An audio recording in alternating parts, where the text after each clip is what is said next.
de um modo geral, gente, mesmo com a lei, que nessa lei, a lei do 13.431, vocês vão ver, a hora que vocês forem ler ela não é uma lei de escuta especializada, ela é uma lei do depoimento. Tem, sei lá, com uns 4, 5 artigos ali que tratam da escuta e da proteção da criança. O resto é tudo focado no depoimento e na produção de provas. Aí tem esse decreto, depois que foi 9.000 e alguma coisa, eu não lembro exatamente o nome, que foi criado para estruturar melhor isso, né, trazer de forma mais detalhada. Mas ainda assim, gente, tudo isso foi feito de uma forma muito confusa, né, e meio que atropelada até. Porque, assim, teve pouca participação da sociedade civil na construção dessa lei. Então, a gente não viu entidades, profissionais e os próprios serviços da rede na discussão desse projeto de lei, da 13.431. Isso significa, né, que uma lei que afeta diretamente o trabalho de psicólogos, assistentes sociais, conselheiros tutelares, profissionais de saúde, da educação, segurança, tudo isso foi elaborado sem que tivesse um debate com representantes, né, com essas pessoas que estão no cotidiano desse serviço. E o resultado disso é que a lei ela tem alguns pontos cegos, né? Então ela não dialoga bem com a realidade dos municípios pequenos. Por isso que os municípios ainda se debatem, sabe, muito sobre como estabelecer o fluxo da rede, tanto que nas capacitações para os municípios a gente trabalha com isso, né? Como estabelecer um fluxo para a rede de proteção, considerando os elementos que vocês têm, até porque essa lei subestima a falta de estrutura da rede de proteção. Não sei se eu estou falando rede, talvez para quem não é dessa área, né, para quem não trabalha em política pública, a rede de proteção são todos os serviços que vão estar ali de alguma forma atendendo crianças e adolescentes. E aí a gente chama de rede de proteção. Tem um outro termo que a gente vai ver numa outra aula que chama sistema de garantia de direitos e quais são os órgãos desse sistema de garantia de direitos, né? Mas enfim. E essa lei acaba criando alguns procedimentos que eles às vezes são inviáveis no dia a dia, né? E tem um outro ponto aí, que é uma confusão entre sistemas, porque no Brasil já tinha um sistema de garantia de direitos regulamentado pelo ECA, que é esse que eu acabei de comentar com vocês e que a gente fala como SGD, né? E pela uma resolução do CONANDA, que é o Conselho Nacional dos Direitos da Criança e do Adolescente. E isso já fala, né, o SGD e essa resolução já fala da articulação entre Conselho Tutelar, Justiça, Saúde, Educação, Assistência, tudo mais. E a lei, ela cria um sistema novo, né, que é um sistema de garantia de direitos de criança e adolescente vítima ou testemunha de violência, mas ela não explica claramente como que isso se articula, né, com aquele sistema que já existia. Então, na prática, isso acaba gerando muita dúvida, porque é um sistema novo, ele é paralelo ao antigo, né? É um novo, como é que funciona? É o mesmo sistema com outro nome? Quem que coordena? Qual que é o fluxo que prevalece quando tem conflitos, né, entre normativas? E isso gera mais insegurança ainda e conflito entre os serviços. E, gente, como eu já falei para vocês antes, a lei acaba se dedicando muito mais para o depoimento especial do que para a escuta especializada.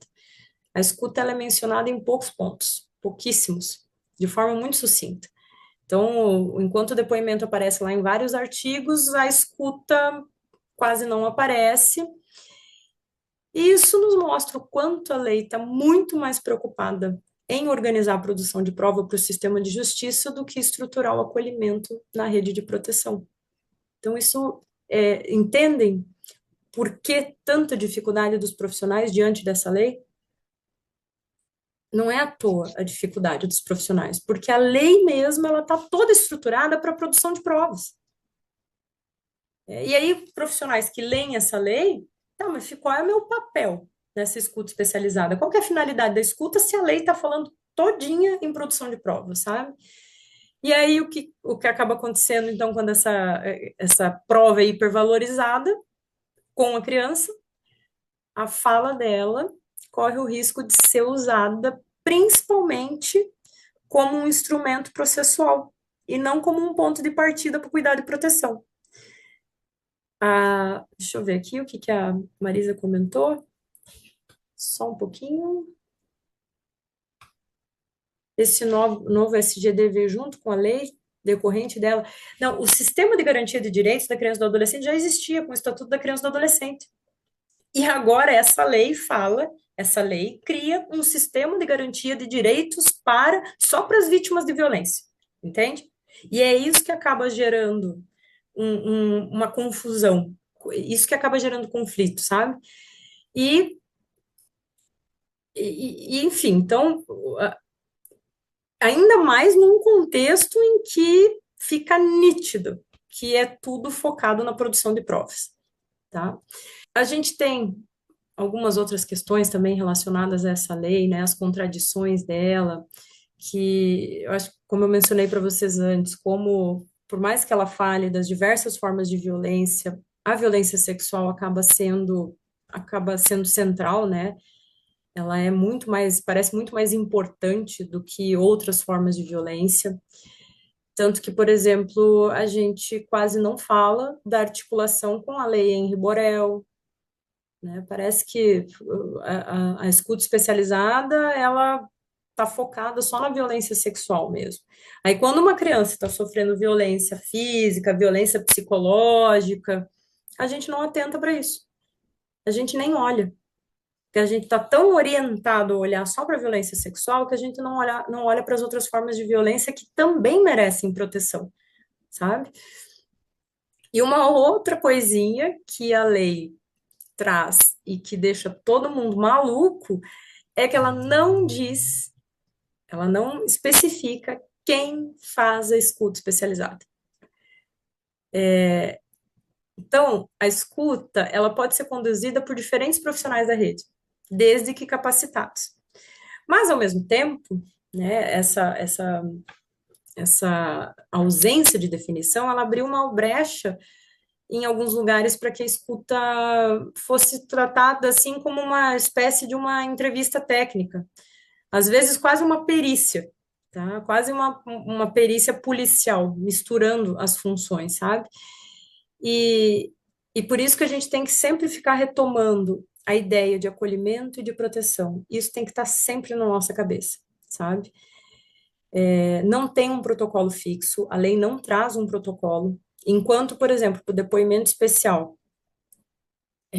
nós somos orientados, pelo menos no Poder Judiciário, o CNJ recomenda que a gente utilize o protocolo brasileiro de entrevista forense com crianças e adolescentes vítimas testemunhas de violência, né? E ele é um protocolo que é pautado na psicologia cognitiva, ele é bem interessante, inclusive, eu vou trabalhar ele aqui com vocês, porque às vezes ele pode ser útil no momento da escuta especializada, né? Alguns pontos do protocolo podem ser úteis, mas quero que vocês fiquem com isso em alerta, né? Não tem um protocolo específico para escuta especializada e a escuta, ela é muito mais do que algo protocolar. O acolhimento, a escuta é acolhimento, é proteção. Então, ela é muito mais do que a gente tentar, eventualmente, aplicar um protocolo de entrevista com a criança ou com o adolescente. E por isso que a gente precisa pensar nessa autonomia técnica nossa, né?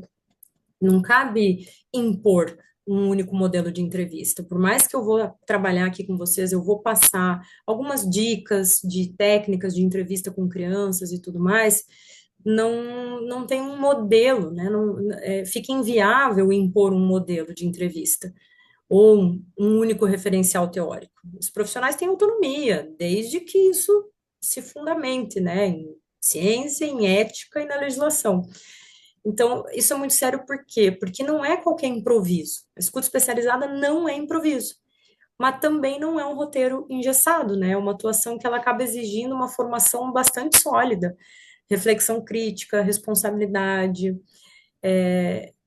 Vejam, então, é muita confusão que a gente acaba sentindo na prática, E não vem, isso não vem de uma ignorância individual, vem de uma lei que ela é construída com pouco debate, pouco articulada com as políticas que já existiam, carregada de foco, né, na prova, com, com várias partes assim que ficam cinzentas, nebulosas, e esse é um terreno muito confuso, né? Que é o que eu tento aqui ajudar vocês a organizar com o curso. E o que a gente precisa lembrar é que, então, a própria escuta, ela pode ser um espaço de violência, especialmente se ela for conduzida sem preparo, sem compreensão de desenvolvimento infantil, sem cuidado com linguagem, com muitas vezes sugestionabilidade. E aí acaba sendo mais um cenário aí de dor em vez de espaço de proteção, né?